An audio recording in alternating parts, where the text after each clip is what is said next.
पूछिए भाजपा की सरकार से कि ना तुम पेपर पूरे करा पाए, ना तुम हमारे बच्चों को प्लस माइनस सिखा पाए, ना तुम उन्हें इंग्लिश बोलना सिखा पाए, तो किस बात की तुमने हमारे बच्चों को शिक्षा दी? इन मूर्खों को पूछो कि अगर बुलडोजर की सरकार से चीजें टूटती हैं तो तुम्हें वहां सत्ता में बिठाने का काम इस जनता ने जो किया था, यहाँ पे इस प्रदेश को बनाने के लिए किया था, ना कि तोड़ने के लिए। बहन जी ने हमेशा समझाया कि साथियों, सड़क पे उतरकर झगड़ा कर आपको आपके लोगों के लिए न्याय नहीं मिलेगा। साथियों, पिछले कुछ सालों से आप लोगों के बीच में इन विरोधी पार्टियों ने किस्म किस्म के लोग छोड़ रखे। अब यह आदमी अपने आप को मसीहा बताता है, यह आदमी कहता है कि मैं सड़क पे उतरूंगा अपने समाज के लिए, आंदोलन करता है, झगड़ता है, लड़ता है, हमारे युवा साथियों को लेके पहुंच जाता है। फिर क्या होता है? हमारे युवा साथियों पे मुकदमे होते हैं, और जैसे ही मुकदमे होते हैं वे बेचारे ढूंढते फिरते हैं कि भाई साहब हमें बचाओ। वो आदमी फिर यहां से छोड़ के दूसरी जगह भाग जाता है, वहां पे आंदोलन करता है।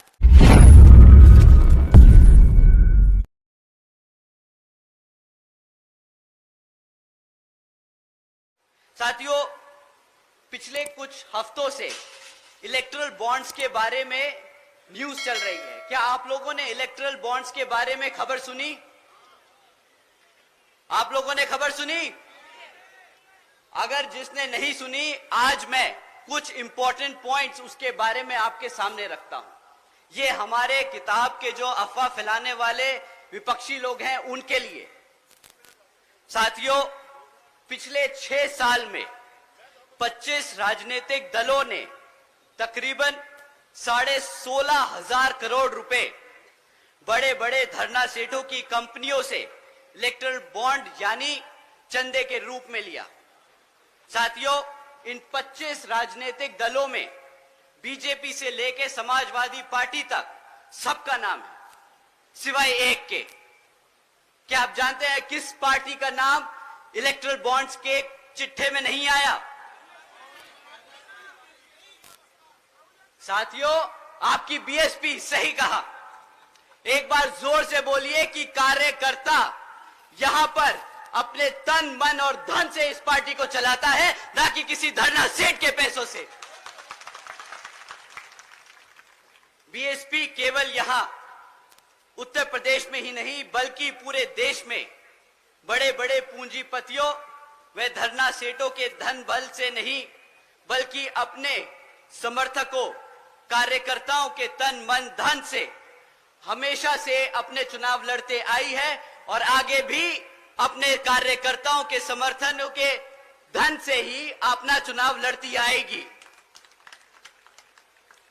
साथियों, इन पूंजीवादी पार्टियों के हथकंडे जो किस तरह से हमारी पार्टी को तोड़ने के लिए लगाए गए हैं, इस पे हम आगे जाके थोड़ा सा और बात करेंगे। परंतु अब लोकसभा आम चुनाव में ये पार्टियां फिर आपके बीच में आके आपसे झूठे मूठे वादे करेंगी।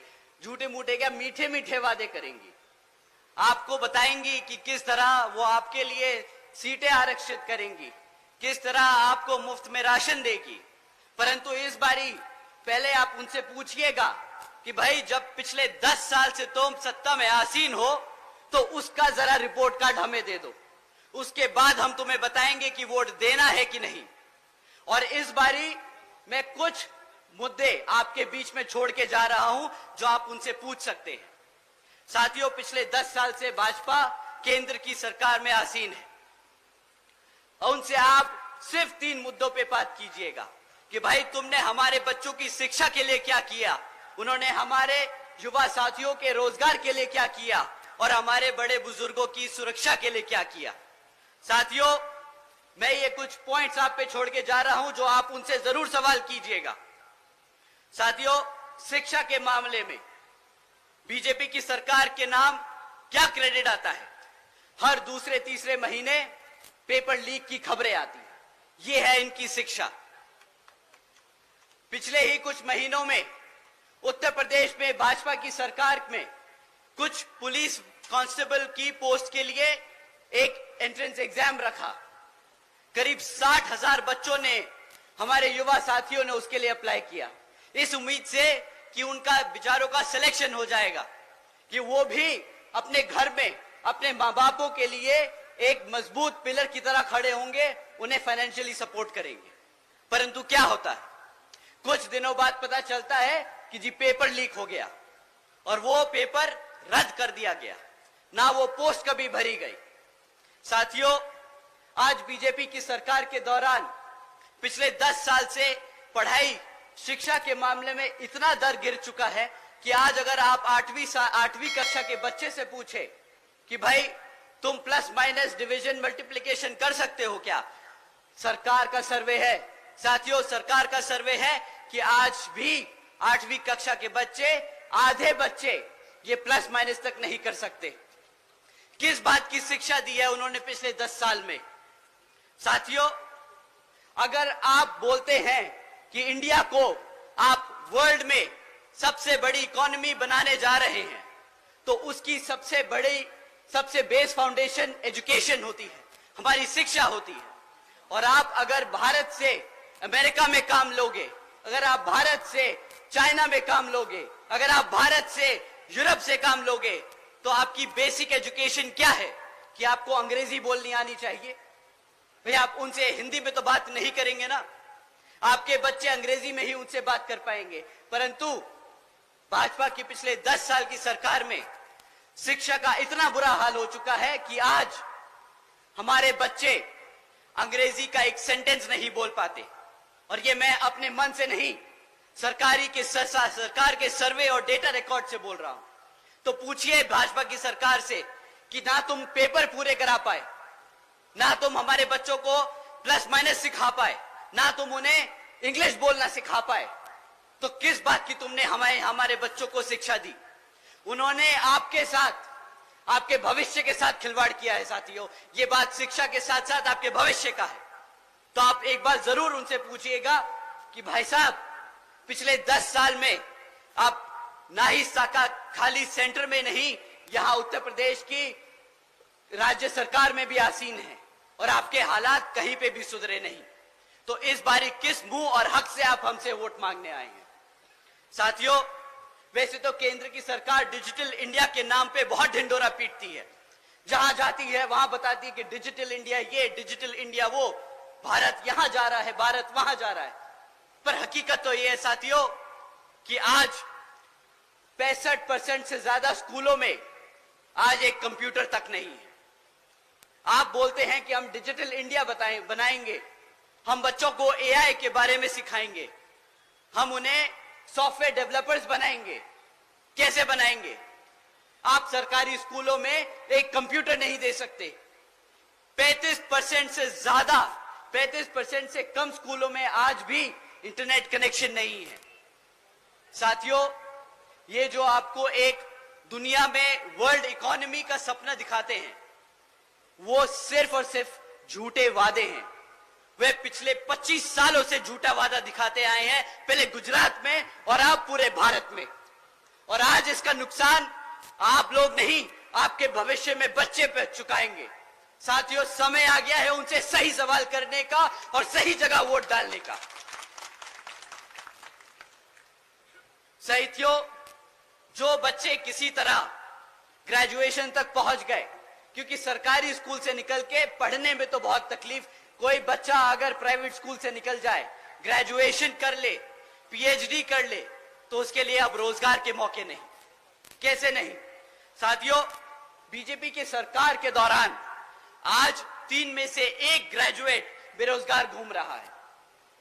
ये जो बोलते हैं कि भाई हम हर साल 2 करोड़ नौकरी देंगे, 2014 में बहुत बड़ा वादा लेके आए थे, सबने इसी नाम पे वोट दिया था कि हमारे बच्चों की नौकरी लग जाएगी। आज 3 में से 1 बच्चा बेरोजगार घूम रहा। साथियों, बेरोजगारी का इतना बुरा हाल है कि पिछले कुछ दिनों में ऐसी खबरें सामने आई हैं जो आप सुन के हैरान होंगे। मैं एक हेडलाइन आपके सामने पढ़ता हूं। 90,000 से ज्यादा पीएचडी स्कॉलर्स, इंजीनियर्स और ग्रेजुएट्स ने एक क्लास 4 की नौकरी के लिए अप्लाई किया। ओपनिंग कितनी थी? 1000 पोस्ट एक क्लास 4 की नौकरी के लिए। पीएचडी स्कॉलर्स अप्लाई कर रहे हैं, ग्रेजुएट्स अप्लाई कर रहे हैं। ये है पिछले 10 साल में भाजपा सरकार का एजुकेशन एम्प्लॉयमेंट पे रिकॉर्ड। साथियों, प्रधानमंत्री जी और भाजपा के केंद्र के सारे मंत्री बड़े गर्व और फख्र से बोलते हैं कि भाई हमने आज तक 80 करोड़ से ज्यादा लोगों को मुफ्त में राशन देने का काम किया। उन्होंने ऐसी स्कीम चलाई मुफ्त में राशन देने की कि आज 80 करोड़ लोग भारत के वो स्कीम के अंदर उसका फायदा उठा रहे हैं। साथियों, केंद्र की भाजपा सरकार जो बड़े चौड़ कर बोलती है कि मित्रों, आज बीजेपी की सरकार ने 80 करोड़ से ज्यादा देशवासियों को मुफ्त में राशन देने का काम किया है, परंतु ये कोई इनसे पूछे कि भाई जो 80 करोड़ लोगों को तुमने मुफ्त में राशन देने का काम किया, इसमें इतना चौड़ने की क्या बात है? वो मुफ्त में राशन इसलिए तुमसे ले रहे हैं क्योंकि तुमने उन्हें रोजगार नहीं दिया है। पिछले कई सालों से तुम 2 करोड़ नौकरियों का वादा करते रहे और बताते रहे कि कितनी नौकरियां हैं। अगर नौकरियां होती तो क्या 80 करोड़ में से लोग भारत के आपके मुफ्त राशन पे डिपेंडेंट होते क्या? बताइए साथियों। और सबसे बड़ा धोखा, इस 80 करोड़ जनता को मुफ्त में राशन देने का हमारे टैक्स पेयर पे 2 लाख करोड़ का टैक्स बर्डन पड़ता है।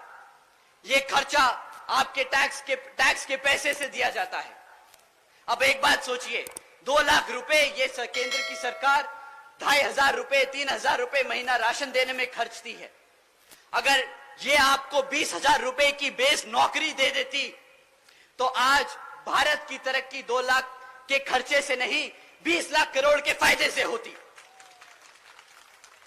इन्होंने सही मायने में 2.5 लाख करोड़ का चूना नहीं लगाया अपनी जनता को, इन्होंने 20 लाख करोड़ का नुकसान किया है अपनी आवाम का। साथियों, सुरक्षा के मामले में इनके ऊपर कोई टिप्पणी ना ही करे तो अच्छा है। मैं इनके बस एक नोटिस के बारे में आपको बताता हूं, वो आपको इनकी सेफ्टी सिक्योरिटी के बारे में सही तरीके से समझा देगा। यहां के मुख्यमंत्री जी एक दिन नोटिस जारी करते हैं कि आज से लड़कियों को शाम को 8 बजे के बाद से प्राइवेट इंस्टीट्यूट्स में क्लासेस लेना मना है। क्यों? क्योंकि वो अपने बच्चियों की सुरक्षा नहीं कर सकते। अब साथियों, जो ऐसी गाइडलाइंस पॉलिसीज इशू करे, उसके राज्य में, उसके रहते हुए इस प्रदेश में कौन सी बेटी सुरक्षित होगी? आप अगर अपने बेटी बच्चों को सुरक्षित नहीं रख सकते तो आप क्या हमारे बड़े बुजुर्गों को सुरक्षित रखेंगे? साथियों, ये लोग गर्व करते हैं, इनको बहुत अच्छा लगता है जब इनको लोग बोलते हैं कि ये बुलडोजर की सरकार है। इन मूर्खों को पूछो कि अगर बुलडोजर की सरकार से चीजें टूटती हैं तो तुम्हें वहां सत्ता में बिठाने का काम इस जनता ने जो किया था, यहां पे इस प्रदेश को बनाने के लिए किया था, ना कि तोड़ने के लिए। इन लोगों में इतनी भी समझ नहीं कि बुलडोजर का सरकार का किताब लेके गर्व की बात नहीं, ये शर्मिंदगी की बात है कि जो तुम पे ये पूरी आवाम ये आरोप लगा रही है कि तुम बुलडोजर की सरकार हो।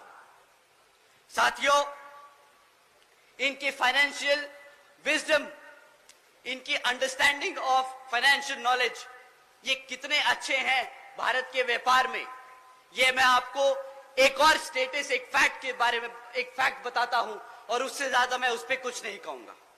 साथियों, जब केंद्र की सरकार में भाजपा आसीन हुई थी तो केंद्र की सरकार पे 58,60,000 करोड़ का कर्जा था। आज 2024 में ये 58,60,000 करोड़ का कर्जा बढ़कर आज 152 लाख करोड़ हो चुका है। इतनी ही अच्छी इनकी फाइनेंशियल नॉलेज है, इतना ही अच्छा इनका बिजनेस सेंस है। ये इंडिया को भारत देश में एक लार्जेस्ट $5 ट्रिलियन इकोनॉमी की बात करते हैं। अगर कर्जे पे चौड़ना है तो भाई साहब, हमें ऐसी सरकार और ऐसा चौड़ नहीं चाहिए। हम चाहते हैं कि हमारे बच्चे को रोजगार मिले, हम चाहते हैं कि हमारा बच्चा हमारे घर में पैसा लेके आए और बोले कि मां, तेरे को बाहर सरकार के फ्री खाने राशन की स्कीम पे जरूरत नहीं है, मैं तेरे लिए कमा सकता हूं। इन्होंने साथियों हर स्तर पे आपके साथ धोखा किया है और अब आपका समय आ गया है इनसे सवाल करने का कि भाई किस तरीके से तुम सरकार चलाते आए हो। अब समय आ गया है इनको इनकी हरकतों के लिए अकाउंटेबल होल्ड करने का। साथियों, ये लोग पिछले 10 साल से आपके साथ हैं, ये 10 साल से आप पे राज करते आए हैं और आज भी जब ये आपके बीच में आएंगे तो अगले 15 साल का सपना दिखाएंगे। ये अपना पिछले 10 साल का रिपोर्ट कार्ड नहीं देंगे आपको। साथियों, मैं बहन जी का गवर्नेंस मॉडल आपके सामने रखता हूं। हम 2007 में सत्ता में आए थे और हम 2012 तक सत्ता में थे, पर आज भी बहन जी के ऊपर से गाइडलाइंस है कि आप आगे आने वाले 5 साल के लिए क्या करेंगे वो नहीं बताएंगे। आपने पिछले 5 साल में क्या किया आप वो बताएंगे। जनता को पता होना चाहिए कि आपकी कार्यशैली कितनी मजबूत है, वो आपके भरोसे पे वोट दे, आपके काम पे वोट दे। तो साथियों, मैं आपके सामने बहन जी के कुछ काम आपके सामने रखता हूं और आप ही डिसाइड करना कि आपके लिए, आपके बच्चों के लिए सही नेता कौन है। बहन जी के गवर्नेंस मॉडल के तहत साथियों, बसपा की सरकार ने महामाया गरीब बालिका आशीर्वाद योजना चलाई थी, जिसके तहत 3,25,000 बच्चियों को 1-1 लाख रुपए देने का बहन जी ने काम किया था। साथियों, बहन जी ने अपनी सरकार में 3,250 करोड़ रुपए अपनी बच्चियों को 1-1 लाख रुपए देने का काम किया जब वो पैदा हुई, ताकि जब वो 18 साल की हो तो उनको अपने माँ बाप या अपने किसी भाई बहन पे डिपेंड ना होना पड़े, वो अपने पैरों पर खड़ी हो सके। देश में पहली बार पैदा होते ही बच्ची 1 लखपति बनी थी बहन जी के शासनकाल में। साथियों, बहन जी के गवर्नेंस मॉडल के तहत बीएसपी की सरकार ने सावित्रीबाई फूले बालिका शिक्षा योजना चलाई थी, जिसके तहत 7 लाख से ज्यादा बच्चियों को 12वीं तक की शिक्षा फ्री में प्राप्त कराई गई। यहाँ पे बहन जी ने फ्री में राशन नहीं बांटा, यहाँ पे बहन जी ने फ्री में शिक्षा बांटी है। आप सब जानते होंगे बाबा साहब क्या कहते थे। बाबा साहब कहते थे, अगर कोई शिक्षा प्राप्त कर ले, शिक्षा क्या होती है? शिक्षा शेरनी का दूध होता है जो एक बार पी ले तो सिर्फ दहाड़ता है और दहाड़ता ही रहता है। बहन जी ने अपने प्रदेश में हर एक बच्ची को एक शेरनी बनाने का काम किया। साथियों, इस स्कीम के दौरान बहन जी ने अपनी बच्चियों के लिए 600 करोड़ रुपए खर्चे थे। हमने कभी इधर उधर पैसा नहीं उड़ाया। बहन जी ने हमेशा बहुत टारगेटेड, बहुत सटीक तरीके से सही जगह वो पैसे का इस्तेमाल किया, ताकि आने वाली जनरेशन किसी के सामने हाथ ना फैलाए। साथियों, बहन जी मॉडल ऑफ गवर्नेंस के तहत बसपा की सरकार में प्रदेश में कई व्यवसायिक technical institutions, engineering colleges, polytechnic एवं इंडस्ट्रियल ट्रेनिंग इंस्टीट्यूट्स एवं अन्य पिछड़े वर्गों के लिए इन सभी कॉलेजेस, इंस्टीट्यूट्स और एजुकेशन सेंटर्स में 27% सीटों की आरक्षण तय की। साथ ही साथ इसमें पहली बार सरकारी कॉलेजेस में पिछड़े वर्ग के लिए 27% आरक्षण हॉस्टल्स में तय किया। साथियों, बहन जी ने हर वर्ग का ध्यान रखा। वो चाहती थी कि हर बच्चा पढ़े, हर समाज, हर वर्ग का बच्चा पढ़े। किसी के लिए पढ़ाई के लिए पैसा एक मुश्किल ना बन पाए। यहाँ पे पिछले 10 साल से कांग्रेस, बीजेपी की सरकारें चलती आ रही हैं विभिन्न प्रदेशों में, और सत्ता में केंद्र में भाजपा की सरकार। क्या आप उनसे पूछिए कि भाई तुम फ्री की राशन की बात करते हो, कितने कॉलेजेस बनवाए तुमने, कितने कॉलेजेस चल रहे हैं, कितने बच्चों को तुमने पढ़ाया? सवाल आपके भविष्य का है साथियों। आपके आज वोट डालने से आपके बच्चों का भविष्य बदलेगा। आप लोगों ने अपना जीवन जी लिया है, आज आपके बच्चों के लिए आपको लड़ना होगा। साथियों, बहन जी के मॉडल ऑफ गवर्नेंस के तहत बसपा की सरकार ने सरकारी नौकरियों के साथ साथ देश में पहली बार सरकारी ठेकों में भी आरक्षण की व्यवस्था तय की। हमारे लोग, पिछड़े वर्ग के लोग, बहुजन लोग खाली सरकारी नौकरियों में आगे नहीं बढ़ेंगे, वो प्राइवेट सेक्टर में भी आगे बढ़ेंगे, वो अपने पैरों पर बिजनेस खड़ा कर खड़े होंगे। साथियों, वो अपने आप को नौकरी मांगने नहीं, नौकरी देने लायक बनेंगे। बहन जी ने हमेशा से आप सबके लिए हमेशा आगे के लिए सोच के काम किया। साथियों, बहन जी के मॉडल ऑफ गवर्नेंस के तहत बसपा की सरकार ने कृषि व संबंधित कार्यों में सबसे पहले मिनिमम वेजेस को 55 रुपए से बढ़ाकर 100 रुपए प्रतिदिन किया। साथियों, साथ ही साथ अन्य पिछड़े वर्गों के लोगों की क्रीमी लेयर की वार्षिक आय 3 लाख रुपए से बढ़ाकर 5 लाख रुपए कर दी, ताकि उन सभी लोगों को फाइनेंशियली लाभ हो सके। साथ ही साथ बहन जी के मॉडल ऑफ गवर्नेंस के तहत बसपा की सरकार में 90,000 से अधिक शिक्षकों को सरकारी नौकरी दी गई, 1 लाख से अधिक सफाई कर्मचारियों को सरकारी नौकरी दी गई, 2 लाख से अधिक जवानों को पुलिस फोर्स में भर्ती किया गया। और साथियों, अपने 5.5 साल के शासनकाल में 6 लाख से अधिक अपर कास्ट समाज के सभी कमजोर लोगों को विभिन्न सरकारी नौकरियों पे पदों पे नियुक्त किया गया। और साथियों, आप जानकर हैरान होंगे, ये सारे काम बहन जी ने तब किए जब पूरी दुनिया आर्थिक मंदी के दौर से गुजर रही थी। इसे कहते हैं फाइनेंशियल इंस्टीट्यूशन, फाइनेंशियल नॉलेज की एक सेंसिबल तरीके से गवर्नमेंट रन करना। साथियों, बहन जी ने कभी सरकारी खर्चे से अपनी सरकारी नीतियों को चमकाने का काम नहीं किया। जो आप सब जानते हैं, भाजपा बखूबी जानती है। 100 करोड़ सैंक्शन करेगी पॉलिसी के लिए, उसमें से 75 करोड़ रुपए उसको एडवर्टाइज करने के लिए खर्च देगी। बहन जी ने कभी ऐसे काम नहीं किए। उन्होंने आपके टैक्स के कमाए हुए पैसे को बखूबी समझा कि वो कितनी मेहनत से कमाया जाता है, और सब जगह वो बांटने का काम किया, क्योंकि वो हमेशा से चाहती हैं कि बाबा साहब और मान्यवर साहब श्री काशीराम जी के सपनों को वो इस प्रदेश में नहीं बल्कि पूरे देश में लागू करके उनके सपने को पूरा कर सके। साथियों, मैं दिल से ही नहीं बल्कि दिमाग से भी आपसे बोलूंगा कि काम ले इस बारी। दिल से आदमी भावुक होके बोलता है, भावुक होके एक्शन लेता है। कभी लगता है कि यार मेरे समाज के, मेरे परिवार के, मेरे दोस्त यार के यहां घटना हुई तो मैं भी उसके साथ जाके खड़ा हो जाऊं, मैं भी आंदोलन करूं, मैं भी पुलिस से झगड़ूं, मैं भी एसपी और डीएम से लड़ूं कि उसको न्याय मिलना चाहिए।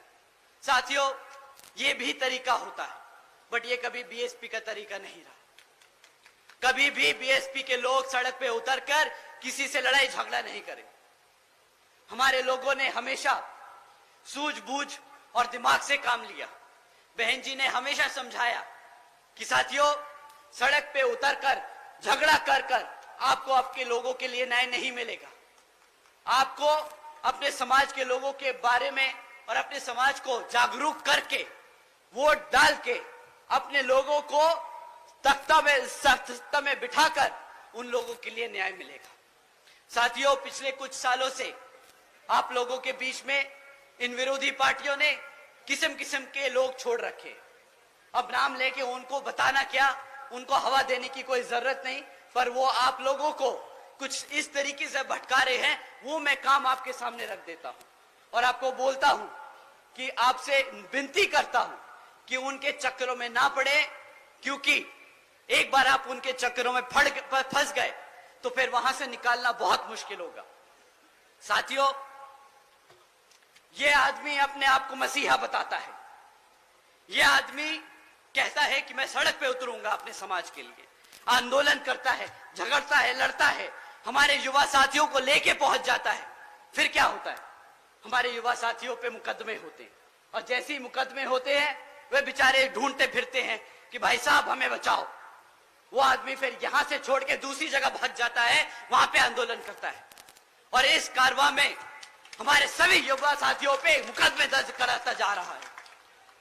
अगर आप पे एक बार मुकदमा दर्ज हो गया साथियों, तो सरकारी नौकरी मिलने में मुश्किल हो जाएगी, रोजगार मिलने में मुश्किल होगा। ये आपको आज गरम खून नहीं दिखा के, इमोशनल करके आपको सड़कों पे ले जा रहा है और बाद में फंसा रहा है। साथियों, सड़क पे लड़कर आपको वोट, आपको आपकी ताकत, आपको सत्ता में आने का मौका नहीं मिलेगा। आपको अपने समाज को जागरूक करके, अपनी पार्टी को मजबूत करके उसको सत्ता में लाकर न्याय और रोजगार मिलेगा। साथियों, ऐसे नहीं मिलता रोजगार, ऐसे नहीं मिलता न्याय।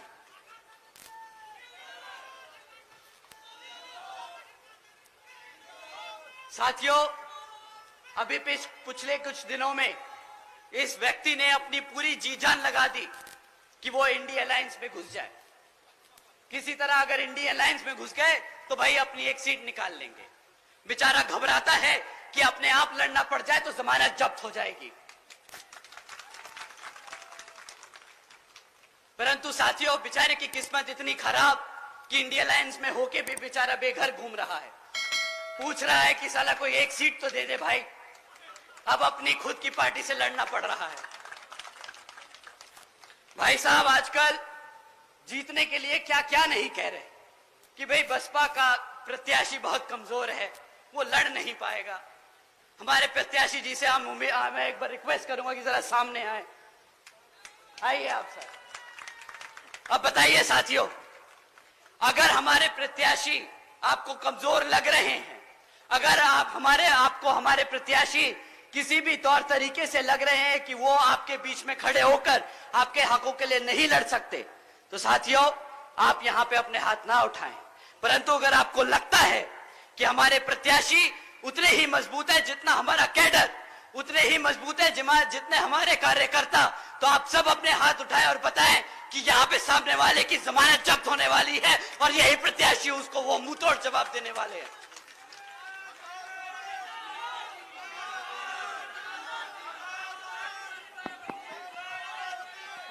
सुरेंद्र पाल, तुम आगे बढ़ो। सुरेंद्र पाल जी आगे बढ़ो। सुरेंद्र पाल जी आगे बढ़ो। साथियों, वो ऐसी ऐसी बेतुकी बातें करता है कि अब उसकी और बातें करेंगे तो हमारी बेइज्जती हो जाएगी। तो अब हम इससे आगे बढ़ते हैं। साथियों, जैसा कि आप जानते हैं कि अब लोकसभा आम चुनाव हो रहे हैं, तो ये किसी भी तरीके के हथकंडे अपनाएंगे, झूठी अफवाह फैलाएंगे। ये बेचारे नीला पटका पहन के आएंगे। अगर उनका नीला पटका फेल हो जाए तो पार्टी का नाम भी बदल लेंगे, हमारे संस्थापक का नाम रख लेंगे। परंतु आपको इनकी बातों में नहीं आना है। ये उतने ही बेकार हैं जितनी कांग्रेस और बीजेपी, जितनी सपा और आरजेडी। साथियों, आपको इन सब से बच के और संभल के रहना है। ये बहुत जरूरी है कि आप लोग अपने पार्टी के मूवमेंट को मजबूत करते चलें और लोगों में आपके कार्यकर्ता, आपके प्रत्याशी के बारे में सही बातें आगे रखते रहें और सबको बताते रहें कि आपको इस बारी हाथी के सामने वाला बटन दबाकर यहां पर बहन जी के हाथ मजबूत करने का काम करना होगा। साथियों, आगे की 3 लाइनें मैं वो बोल रहा हूं जो बहन जी ने मुझसे बोला लिखा बोलने को। साथियों, ये मैं बहन जी के शब्द आपसे दोहरा रहा हूं। बहन जी ने कहा कि उनकी खास तौर से आदरणीय बहन जी की अपील है कि इस समय देश में हो रहे लोकसभा आम चुनाव में आप सभी लोगों को हर मोर्चे पे सावधान रहना होगा। आप लोगों का वोट बहुत कीमती है। आपका वोट कोई खरीद ना सके, आपका वोट कोई लूट ना सके, आपका वोट कोई किसी तरह कब्जा ना सके। साथियों, जाति बिरादरी, धन बल, मंदिर मस्जिद या किसी भी विभिन्न आदि के नाम पर कोई स्वार्थी अपने जाल में फंसाकर आपका वोट का कोई दुरुपयोग ना कर ले, क्योंकि देश के हर एक महिला पुरुष व सभी युवा साथियों को आदरणीय बाबा साहब डॉक्टर भीमराव अंबेडकर जी के दिए हुए इस वोट की ताकत को आप ज़ाया ना करें। साथियों, अब अंत में मैं अपनी बात खत्म करने से पहले मैं आप सभी को अपने महान सभी संतों, गुरुओं व महापुरुषों को, जिसमें खासकर महात्मा ज्योतिबा फूले, छत्रपति शाहूजी महाराज, नारायण गुरु, पेरियार रामास्वामी जी, बाबा साहब डॉक्टर भीमराव अंबेडकर जी एवं मान्यवर साहब श्री काशीराम जी को नमन करता हूं। आप सभी का मैं एक बार फिर से दिल से धन्यवाद करता हूं कि आप सब आज इतनी बड़ी संख्या में यहाँ इकट्ठे हुए और यहाँ पे हम सबको सुनने आए, तो आप सभी का मैं तहे दिल से धन्यवाद करता हूं। यहाँ मौजूद सभी मीडिया बंधु, हमारे बीवीएफ के नौजवान साथी, हमारे स्टेट के कमेटी के सभी जिम्मेदार पदाधिकारी एवं कार्यकर्तागण, आप सभी का भी मैं तहे दिल से धन्यवाद करता हूं।